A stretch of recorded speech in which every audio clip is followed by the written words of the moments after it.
करण्याच्या अनुषंगानं आम्ही प्रतिक्रिया देत असताना ही वस्तुस्थिती नमूद करत होतो। मात्र गेंड्याच्या कातडी आणि मूक बहिरं आंधळं याच्या पलीकडे आता हे सरकार रसातळाला आणि अधोगतीला आणि पुरोगामी महाराष्ट्राला लाजीरवाणा असा प्रकारचा कारभार यांचा चालू आहे। आणि आता हे सरकार बेशरम आहे।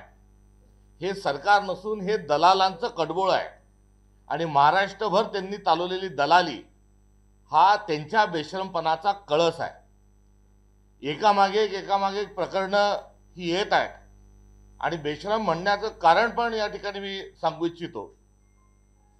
पुण्याला जैन बोर्डिंग जैन मंदिराच्या जमिनीचा झालेला व्यवहार, त्यामध्ये सिद्ध झालेला भ्रष्टाचार, यावर सरकार म्हणून काय केलं तर झालेला सर्व जो करार आहे तो रद्द केला। झालेली जी रजिस्ट्री होती ती रद्द केली। म्हणजे तुम्ही चोरी झाली हे कबूल करता आणि चोरी कबूल झाल्यानंतर ती वस्तू वापस देऊन देते, ठेव घालून, असा जो भोंगळा कारभार आहे, हा भोंगळा कारभार सरकारकडे सुरू आहे। अहो, तुम्ही जैन बोर्डिंगच्या सगळ्या एकंदरीत जमिनीचा व्यवहार जो आहे त्यामध्ये निष्पन्न निघतं की नियमाबाह्य झालं। मग नियमाबाह्य झाल्यावर तुम्ही काय कारवाई केली? जे मुख्यमंत्र्यांच्या घरातले जे धर्मदाय आयुक्त आहे त्यांच्यावर बेकायदेशीर कृत्य केल्याबद्दल आपण FIR दर्ज केला का? आपण धर्मदाय आयुक्तांना निलंबित केलं का? त्यांना बडतर्फ केलं का? रजिस्ट्री करताना चुका झाल्या असतील त्यांच्यावर कोणती कारवाई केली? हे काहीही केलं नाही। इथपर्यंत क्लीन चिट तरी देत होते, आता क्लीन चिट पण देण्याच्या भानगडीची पडत नाही। इतका बेशरमपणा हा नव्याने महाराष्ट्राला पाहावा लागतो। हे पुरोगामी महाराष्ट्राचं शाहू फुले आंबेडकरांच्या महाराष्ट्राचं दुर्दैव आहे। आणि ज्याला आपण सांस्कृतिक राजधानी म्हणून ज्या पुण्याचा उल्लेख महाराष्ट्रात आणि देशात हा होत होता, त्या पुण्याला आता भ्रष्टाचाराच्या माहेरघर हे या सरकारच्या काळामध्ये लागलेलं एक पालुपत दुर्दैवानं या ठिकाणी म्हणावं लागेल। कारण पुण्यामध्ये असे व्यवहार सातत्याने झालेले आहेत। आता कुठेतरी 2 प्रकरणं पुढे आलेले आहेत। मात्र हे 2 प्रकरणं नाही, हे फार मोठं एक स्कॅन्डल आहे, फार मोठं एक रॅकेट आहे। आणि ह्या रॅकेटची जी पाळंमुळं आहेत ही दुसरी तिसरीकडे कुठे नसून ही संपूर्ण जी आहे ही देवेंद्र फडणवीस सरकारच्या माध्यमातून हे रॅकेट चालवल्या जात आहे। मग जो हायवेच्या बाजूच्या जमिनीचा असेल विषय, पुण्याला जो रिंग रोड होऊ घातलाय, त्या रिंग रोडमध्ये जमिनी खरेदी करून स्वस्तात जमिनी खरेदी करून मोठ्या महागात विकण्याच्या अनुषंगानं सुरू असलेलं कारस्थान आणि स्कॅन्डल असेल। एवढंच नाही तर आता जो पार्थ पवारांच्या संबंधित असणारा व्यवहार जो आहे, या व्यवहारामध्ये किती मोठ्या प्रमाणावर मॅनिप्युलेशन झालं, किती मोठ्या प्रमाणावर शासकीय दस्तावेजांमध्ये खोडतोड आणि त्यामध्ये भ्रम निर्माण करणारा एकंदरीत प्रकार झाला, हा आपल्या सगळ्यांच्या समोर आहे।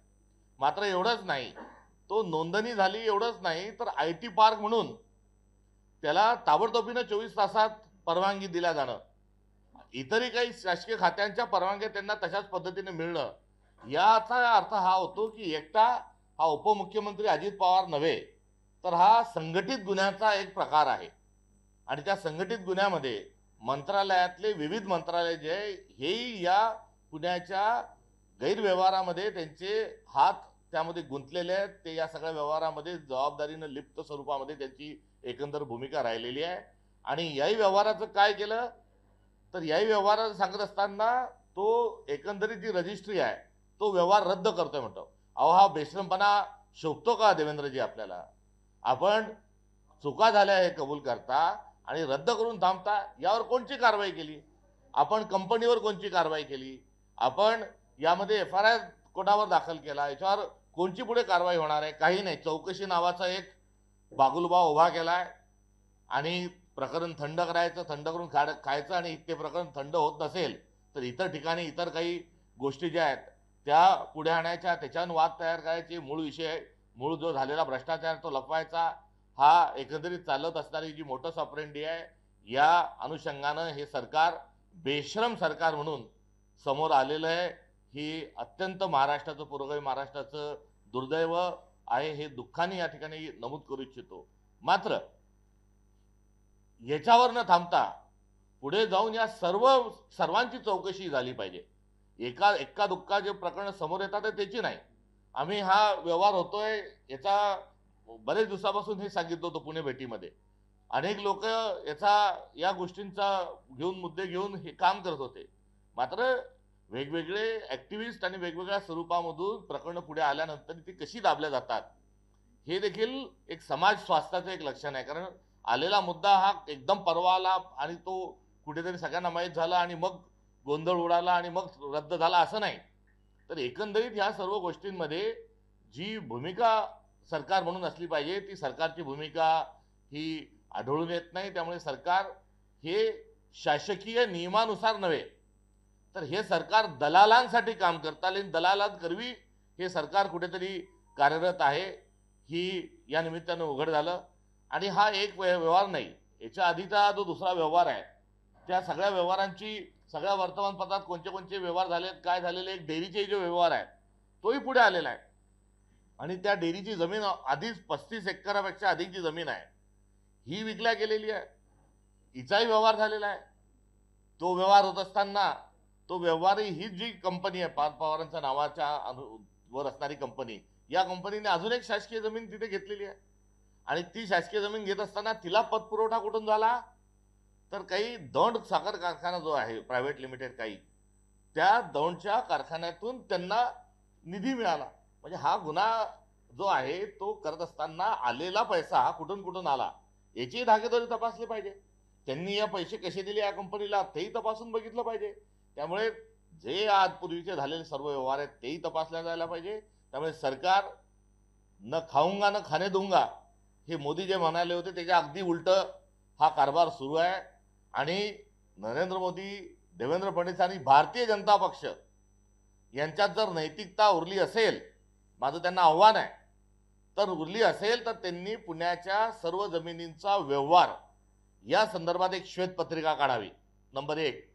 नंबर 2, ज्या मुंबईच्या SRAच्या आणि इतर ज्या जमिनी ज्या दिल्या जातात त्या अगदी भाजपचं कार्यालय आणि त्या ठिकाणी सांगत असताना देवेंद्र फडणवीस हे चांगले वकील आहेत, नेता म्हणूनही ते वारंवार निवडून आले असल्यामुळे त्या संदर्भातही कुठलाही आक्षेप घेण्याचं कारण नाही.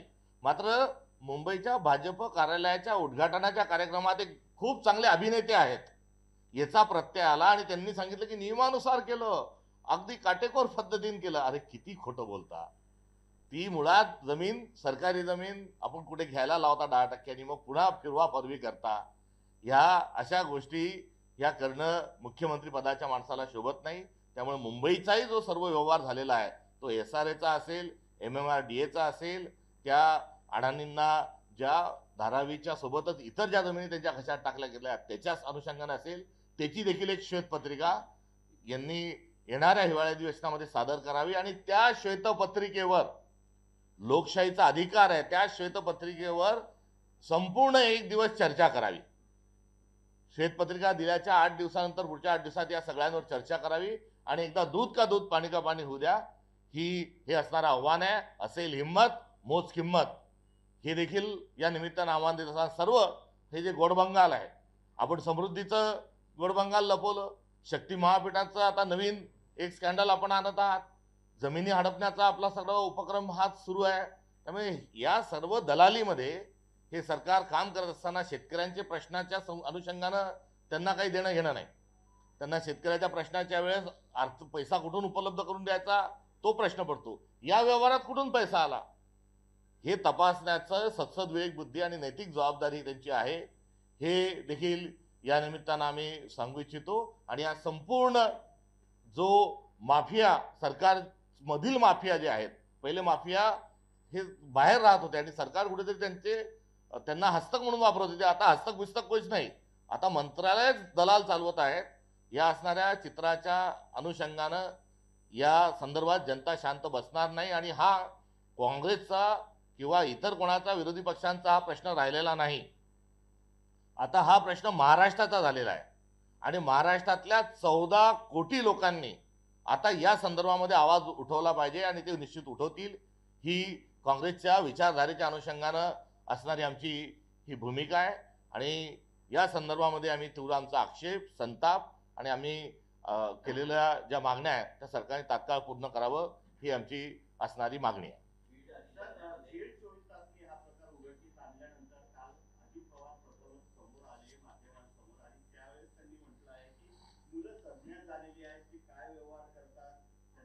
काही संबंध नाहीये, हा सगळा व्यवहार रद्द झाल्याची घोषणा त्यांनी केली. पण जर व्यवहारच झाला नसेल तर रद्द कसा केला, हाच प्रश्न सुद्धा पुढे येतोय. त्यांच्या प्रतिक्रियेवरून लखोवा लोखंडे नावाचं जे एक पात्र, तो मी नव्हेच मधलं जे पात्र आहे त्याची आठवण झाली.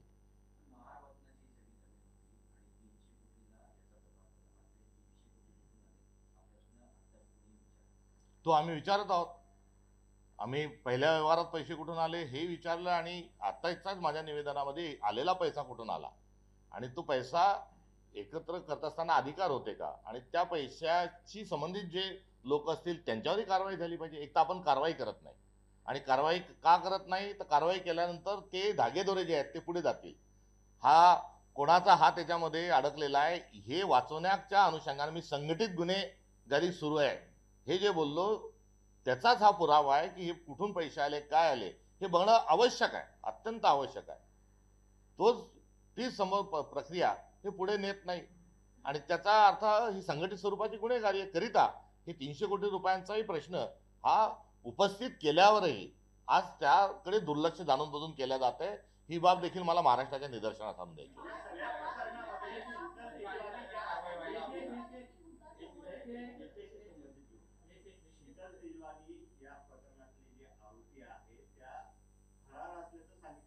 पोलीस त्यांना घरी गेले होते शोधायला, तिथे मिळाले नाही, फोन सुद्धा बंद आहे, आणि असं सांगितलं जात आहे की ते परदेशात पळून गेले आहे. त्याच पुण्याच्या विमानतळावरून एक विमान उडून गेल्यावर जे मुरलीधर मोहोळ साहेब जे मंत्री आहेत त्यांनी ते विमान बिलकुल अगदी बँकॉकच्या दिशेने जाणारं वापस आणलं होतं, आणि त्यातले जे दिवटे होते ते त्यांच्या पालकांकडे हस्तांतरित त्यांनी सुखरूप पोहोचवले होते. आता ती तत्परता कुठे गेली? त्यामुळे ते पळून गेले का पळून लावले याच्या संदर्भामध्ये आपल्याला विचार करायला हवा, आणि ते गेले बिले नाही हे प्रकरणामध्ये त्यांना व्यवस्थित स्वरूपात प्रकरण शांत होईपर्यंत तुम्ही जा, असं देखील सत्ताधाऱ्यांचं पाठबळ त्यांच्या पलायनामध्ये आहे.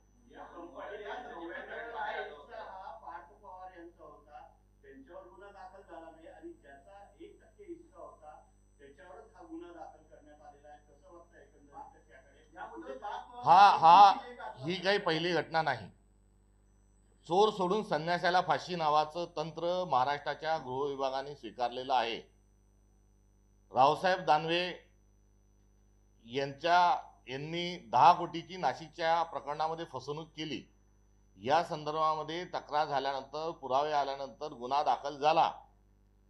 फिर्यादीमध्ये रावसाहेब दानवेंनी सांगितलं, रावसाहेब दानवेंच्या समक्ष व्यवहार झाला, रावसाहेब दानवेंच्या म्हणण्यानुसार केलं असं बयानामध्ये लिहिलेलं असतानाही रावसाहेब दानवे मुख्य कल्प्रिट हे असताना देखील त्यांच्यावर गुन्हा दाखल झालेला नव्हता. ही मागच्या आठवड्यातली जी घटना आहे त्याचाच अनुभव पुन्हा एकदा जे गृहमंत्री आपले जे आहेत मुख्यमंत्री यांचा विभाग कसा काम करतो, आणि एखादा वकील माणूस, कायद्याची माहिती असणारा माणूस जेव्हा मुख्यमंत्री होतो, गृहमंत्री होतो, तेव्हा तो आपल्या लोकांना वाचवण्यासाठी काय काय काय काय करू शकतो याचा कायद्याचा त्यांचा अभ्यास झाल्यामुळे ते मूळ जो आरोपी आहे त्याला सोडून इतरांना ते आरोपी करतात. हा चोर सोडून संन्यासाला फाशी हे सूत्र देवेंद्र फडणवीसांनी गृह विभागाच्या माध्यमातून महाराष्ट्रात ते राबवत आहेत. पुण्यामध्ये जैन बोर्डिंगच्या प्रकरणावरून भाजप बॅकफूटवर होती, आणि अजित पवारांना डॅमेज करण्यामध्ये कुठे ना कुठे सत्ताधारी भाजपकडून कसं पुरवली गेली असं वाटतं का? शक्यता सर्वच आहेत, मात्र जी जैन बोर्डिंगचा जो मुद्दा आहे हा शांत झालेला नाही. जैन बोर्डिंगचा जो मुद्दा आहे त्या संदर्भात मोठे जन आंदोलन झाले, आणि तिथे कुठेतरी जैन समाजाला सातत्याने वारंवार का डिवचलं जात आहे हा देखील एक गंभीर विषय आहे. कोल्हापूरच्या माधुरी हत्तेनीला राष्ट्र जे सेट आहेत त्यांच्या झू मध्ये त्यांना ठेवण्याकरता घेऊन जात असताना जैन बांधवांच्या भावना ज्या आहेत त्या दुखवल्या गेल्या. त्यानंतर विलेपार्लेमध्ये जैनांचं जे मंदिर आहे तिथे पूजा करत असताना बेकायदेशीर स्वरूपामध्ये न्यायालयीन प्रविष्ट असताना जाऊन भक्तांना, जैन बांधवांना तिथून अक्षरशः ओढून बाहेर काढून एक मंदिर पाडलं गेलं. ती घटना आहे. आणि या 2 घटनेमध्ये गेलेली आबरू ही कबुतराकडवी वाचवण्याचा केविलवाना प्रयत्न देवेंद्र फडणवीसांनी केला, तेही आपण बघितलेलं आहे. आणि आता बरीचभर पुन्हा एक जैन समाजावर एक आघात या जैन बोर्डिंगच्या निमित्ताने झालेला आहे. त्यामुळे हा विषय संपलेला नाही.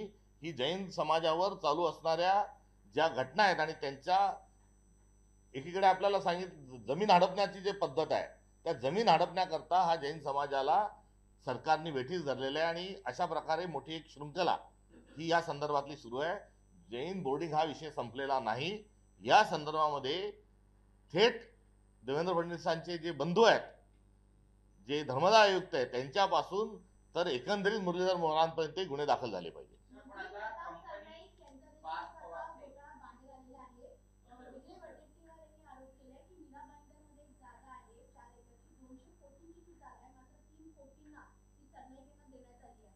चाळीस एकर 50 एकर 35 एकर असा हा विषय नाही. लाखो हेक्टर जमिनीचं स्कॅन्डल आहे आणि त्या स्कॅन्डलमधला सरनाईकांचा हा एक त्याच्यातला हिस्सा आहे. या स्कॅन्डलमधला अजून एक मोठा खेळाडी जो आहे तो कंबोज आहे आणि या सर्वांची एकत्रित स्वरूपामध्ये श्वेतपत्रिकेच्या माध्यमातून याचं सोशल ऑडिट झालं पाहिजे. ही या महाराष्ट्राच्या जनतेच्या अधिकाराच्या अनुषंगाने आमची मागणी आहे. पाच पवारांची जी कंपनी आहे तिने आता व्यवहार रद्द करण्यासाठी एक अर्ज दिलेला आहे महसूल विभागाला. मात्र अर्ज दंडासहित मुद्रांक शुल्काचे 42 कोटी भरा मगच व्यवहार रद्द होईल अशी अट टाकली आहे महसूल विभागाने. ज्याचा हात तुटेल त्याच्या गळ्यात पडेल. पुढे व्यवहार करायला मलिदा खायला सगळेजण होते. मात्र आता तुम्ही तुमचं पाहून घ्या असं कुठेतरी त्यामध्ये हे झालेलं असावं किंवा आता व्यवहार रद्दचे जे सांगितलं जात आहे त्यामुळे घालील लोटांगण वंदिने चरण डोळ्यानं पाहिल रूप तुझे आता या अभंगाला आवडणं त्यांनी सुरू केलेलं आहे. त्यातला तो एक भाग आहे.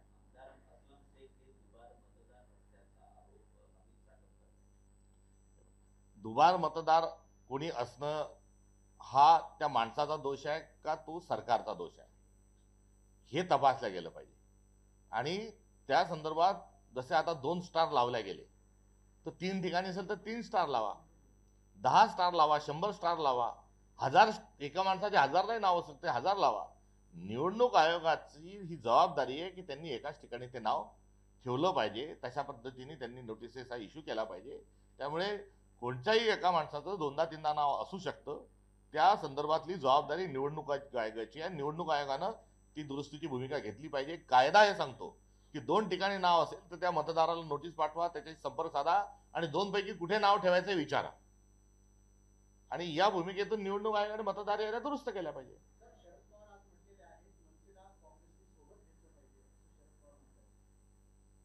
त्यांच्या तशा प्रकारचा मनसेचा अजून कुठलाही प्रस्ताव अद्यापर्यंत आलेला नाही. त्यावर प्रस्ताव हा नाही. त्यामुळे त्याच्यावर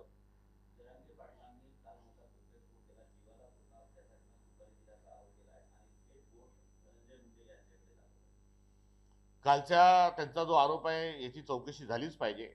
मात्र कालच्या आरोपाच्या मला खूप मागे आपल्याला घेऊन जायचं आहे.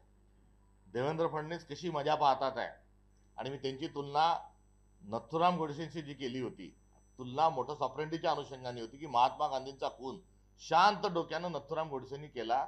तीच मोटस ऑपरेंडी देवेंद्र फडणवीसांची कशी आहे हा जो केलेला आरोप आहे त्याचं अत्यंत चांगलं उदाहरण जरांगे पाटलांच्या कालच्या आरोपावरून सिद्ध होतो. काल केलेला आरोप याच्या मागे आपण जर गेलो तर मराठा बांधव एका गावामध्ये आंदोलनाला बसलेले असताना देवेंद्र फडणवीस तिथे पोलीस पाठवतात, तिथे लाठी हल्ला करायला लावतात आणि महाराष्ट्रातलं जे सामाजिक जीवन आहे ते ढवळून टाकतात. आणि तिथून सुरू झालेला जो वाद आहे तो वाद आता थांबता थांबत नाही. आणि या वादाला शांततेने समावेशक सौहार्द्रतेने सद्भावनेच्या अनुषंगानं याच्यावर समेट घडवण्याचे प्रयत्न हे केला जात नाही.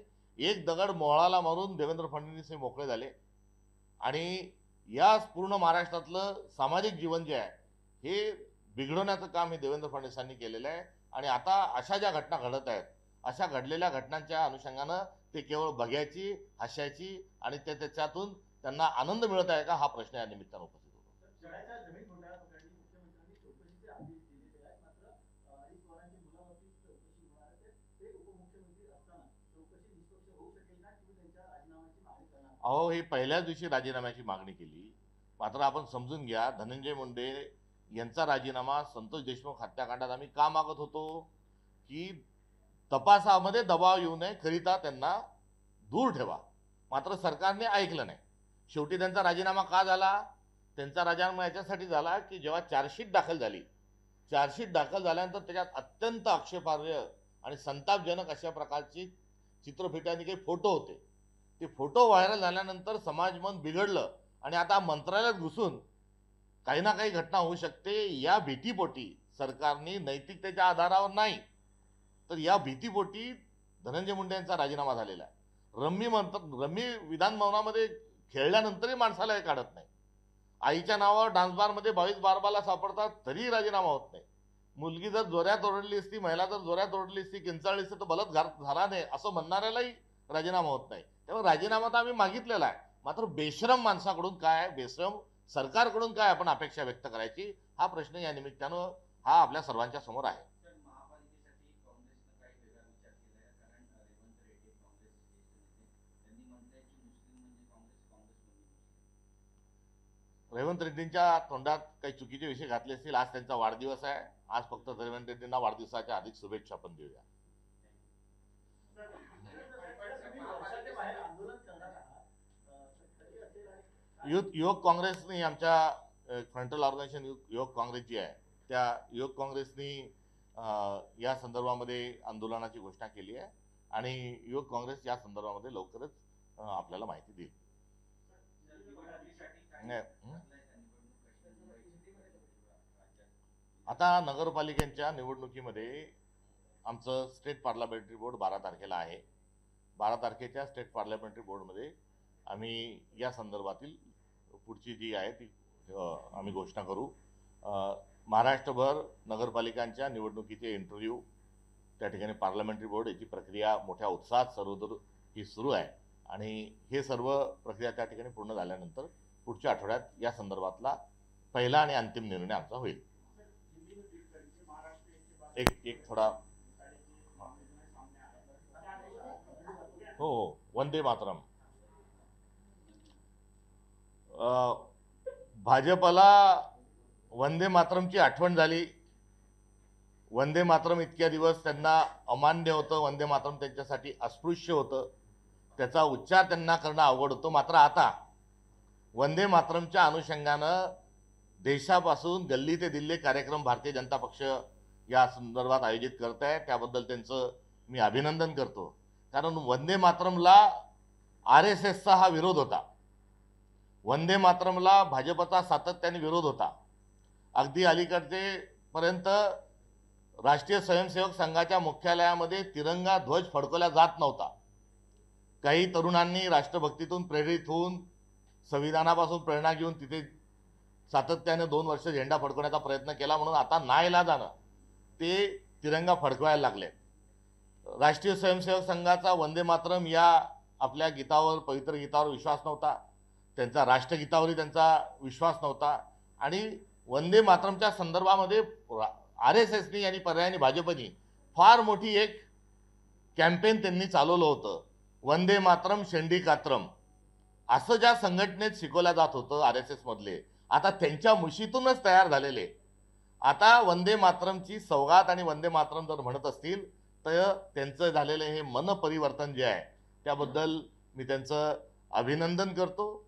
आणि वेदवंत्राहून अम्मा वंदे वंदे मातरम हे वंदे मातरमचं अस्तित्व त्यांनी एकदा पुन्हा त्यांनी मान्य करावं. आणि ते करत असताना माऊलीच्या स्वातंत्र्यासाठी जे हुतात्मे झाले त्या हुतात्म्यांनी दिलेला मंत्र हा वंदे मातरम आहे. आणि हुतात्म पत्कारलेल्या लोकांचं पासून प्रेरणा घेऊन हा मंत्रचं सिंचन झालेलं आहे. आणि यामध्ये हुतात्म्या देण्यामध्ये भारतीय जनता पक्ष कधीही अग्रेसर नव्हती. किंबहुना हत्या करण्यामध्ये आणि हुतात्म्यामध्ये गांधींसारख्या महामानवाला मारणारा जो विचार होता तो संघाचा होता आणि भाजपचा होता. आता तेच जर हुतात्म्याच्या त्यागातून जो मंत्र पुढे आलेला आहे त्या मंत्राला जर ते आत्मसात करत असतील तर मी पुनश्च अभिनंदन करतो. कलकत्त्याच्या 1896च्या अधिवेशनामध्ये वंदे मातरम हे गीत प्रथमतः म्हटलं गेलं. आणि वंदे मातरमचं पुढचं स्वरूप कसं असावं, कारण एव्हा ना जिन्नांनी, मुस्लिम लीगच्या जिन्नांनी आणि सावरकरांनी द्विराष्ट्राची जी 30-32च्या दरम्यान जी मांडणी केली, त्या सगळ्या अनुषंगानं देशामध्ये 2 देश 2 राष्ट्र वगैरे वगैरे या गोष्टी सुरू झाल्या.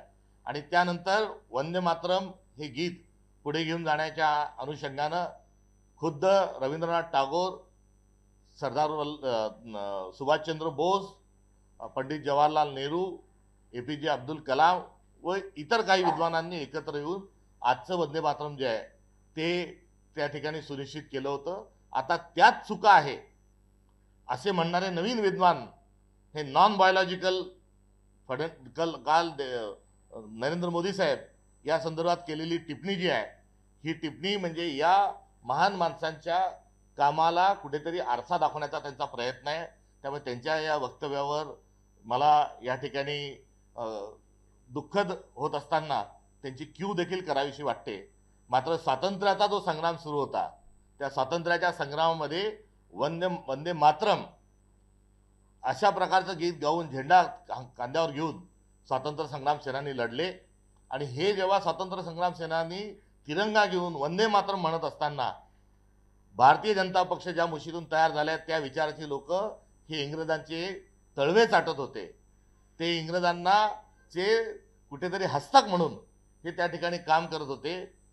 हे आपला असणारा जो इतिहास आहे त्या इतिहासापासून धडा घेऊन त्यांनी आता वंदे मातरमच्या अनुषंगानं त्यांचं उफळून आलेलं जे प्रेम आहे त्याबद्दल मी स्वागत करतो. मात्र त्यांचे प्रेम पुतना मावशीचं प्रेम राहू नये अशी देखील अपेक्षा या निमित्तानं करतो. आणि आपल्या संसदेचं अधिवेशन सुरू होत असताना स्वातंत्र्यापासून ताबडतोबीने जेव्हापासून संसद स्थापन झाली, एवढंच नाही तर संविधान सभेमध्ये देखील सुरुवात होत असताना वंदे मातरम या पवित्र गीताने सुरुवात होते. सगळ्या विधानसभेमध्ये, आता महाराष्ट्राच्या आणि सर्व विधानसभेमध्ये विधानसभा जेव्हा सुरू होते तेव्हा देखील वंदे मातरम हे गीत जे आहे हे अत्यंत आदरपूर्वक सन्मानाने लावलं जातं.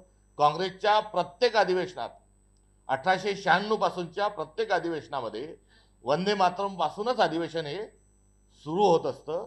आणि या वंदे मातरमचा जो हा इतिहास आहे, या इतिहासाचं अनुकरण, या संस्कृतीचं, या त्यागाचं अनुकरण भारतीय जनता पक्ष करत आहे. त्याबद्दल पुन्हा त्यांना या निमित्ताने या ठिकाणी शुभेच्छा देतो. मात्र या वंदे मातरमाला हा देशामध्ये तंटे करण्याकरता, दंगली करण्याकरता हे वंदे मातरम नाही, जातीय तेढ निर्माण करण्याकरता वंदे मातरम नाही, भारत मातेच्या छातीत सुराख उपसण्याकरताही वंदे मातरम नाही. हे कॅम्पेन चालवत असताना सत्ताधाऱ्यांनी यांची नोंद घ्यावी. कालही बरेच लोक बरळले, मी बरळले यासाठी म्हणतो की जे स्पिरिट आहे, जी प्रेरणा वंदे मातरमची आहे, त्याच्या त्या पवित्र गीताच्या पलीकडे जाऊन काही लोकांनी ज्या काल टिप्पण्या केल्या, त्यांनी कृपा करून असं करू नये. राष्ट्रगीत जनगणमन असेल, वंदे मातरम असेल, हे आपले मंत्र आहेत, हे आपले राष्ट्राचे गीत आहेत.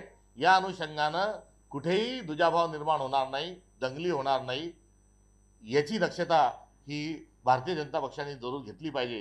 ही देखील त्यांच्याकडून असणारी माझी अपेक्षा आहे.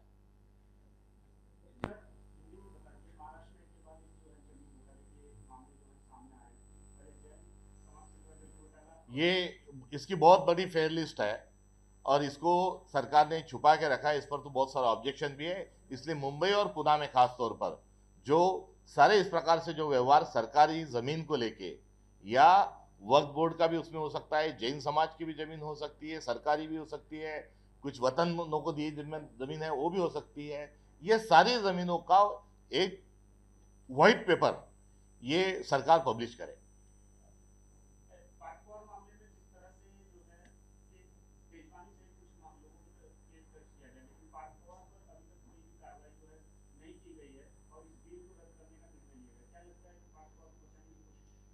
जाहिर है ये बचा ही जा रहा है. इतना ही नहीं तो जिन पे FIR दर्ज है उनको देश से भगाया भी जा रहा है.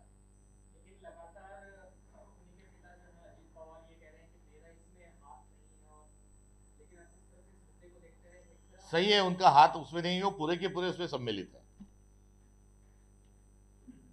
Thank you.